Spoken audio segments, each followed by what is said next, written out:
গোপনেও সে কোনো খাবার খায় না, ঠিক না বেঠিক? বলেন তো কি জন্য খাবার খাই না? আল্লাহর ভয়ে খাবার খায় না। কি জন্য খাবার খায় না? আল্লাহ সুবহানাহু ওয়া তাআলার ভয়ে খাবার খায় না। রমজান মাসে ঘরের ভিতর পবিত্র স্ত্রী থাকা সত্ত্বেও স্ত্রীর কাছে যায় না। স্ত্রীর কাছে না যাওয়ার কারণটা কি? আল্লাহ তাআলার ভয়। বলেন কার ভয়? আল্লাহ সুবহানাহু ওয়া তাআলার ভয়ে স্ত্রীর কাছে যায় না, খাবার খায় না। এই দুইটা জিনিসের সমন্বয় হচ্ছে রোজা। বুঝছেন তো? খাবার দাবার, খাবার পানাহার থেকে মুক্তি থাকা, স্ত্রী সহবাস থেকে দিনের বেলায় মুক্ত থাকা, এই দুইটা জিনিসের নাম কি? রোজা। বলেন কি? রোজা। এই দুইটা জিনিস যদি কেউ করে ফেলে তার রোজা ভেঙে যাবে। এই জন্য যার ভিতর তাকওয়া আছে, আল্লাহ তাআলার ভয় আছে, রমজান মাসে সে পানাহারও করে না, স্ত্রীর কাছেও যায় না, যত গোপনত্বই আসুক না কেন, ঠিক না ভাই? ঠিক। কারণ একটাই, কার ভয়? আল্লাহর ভয়। কিন্তু এই আল্লাহ সুবহানাহু ওয়া তাআলার ভয়টা রমজান মাস যাওয়ার পরে আপনার আমার ভিতর বিদ্যমান থাকে না। কি জন্য বিদ্যমান থাকে না? মুসলমান ভাইরা আমার, বন্ধুগণ আমার, যদি আপনি আমি 6টা বিষয় মেনে চলতে পারি এই 30টা দিন 29টা দিন, তাহলে রমজান মাস চলে যাওয়ার পরে আপনি আমি মুত্তাকি হিসাবে থাকবো, আল্লাহওয়ালা হিসাবে থাকবো। আপনার আমার ভিতর আল্লাহ তাআলার ভয় বিদ্যমান থাকবে। জোরে গান সুবহানাল্লাহ।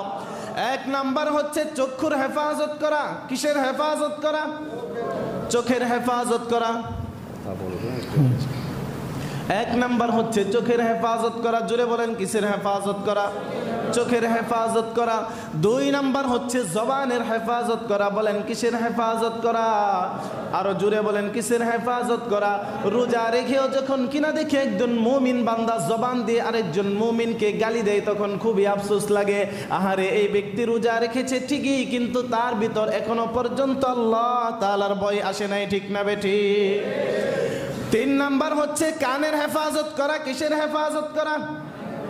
জোরে বলেন কিসের হেফাজত করা? কান দিয়ে গান বাদ্য অশ্লীল কথাবার্তা কোনো কিছুই শোনা যাবে না।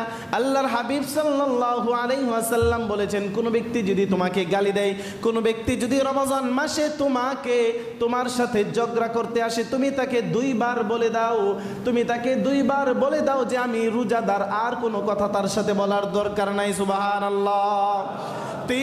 4 নাম্বার হচ্ছে প্রত্যেকটা অঙ্গ প্রত্যঙ্গের হেফাজত করা। হাতের হেফাজত করা, পায়ের হেফাজত করা, অন্তরের হেফাজত করা, প্রত্যেকটা অঙ্গ প্রত্যঙ্গের হেফাজত করা। কয় নাম্বার পর্যন্ত গেল? বলেন কয় নাম্বার পর্যন্ত গেল? 4 নাম্বার পর্যন্ত গেল। এই 4টা জিনিসের যদি হেফাজত করে চলতে পারি, আমরা কি হতে পারবো? জোরে বলেন কি হতে পারবো? রমজানের পরেও আল্লাহওয়ালা হয়ে আমরা থাকতে পারবো। রমজানের পরেও আমাদের ভিতর তাকওয়া বিদ্যমান রাখতে পারবো। যদি 4টা বিষয় থেকে বিরত থাকার জন্য প্রতিশ্রুতি দিতে পারেন, আর সামনের সপ্তাহ বলতে পারেন যে আমি গালি দেই নাই, চোখে কোনো অশ্লীল কিছু দেখি নাই, কানে অশ্লীল কিছু শুনি নাই, অঙ্গ প্রত্যঙ্গ দ্বারা কোনো খারাপ কাজ করি নাই, তখন সামনের 2টা বলবো ইনশাআল্লাহ। আল্লাহ তাআলা সেই পর্যন্ত আমাদেরকে হায়াতে তাইয়্যিবা দান করুক, বলি আমিন।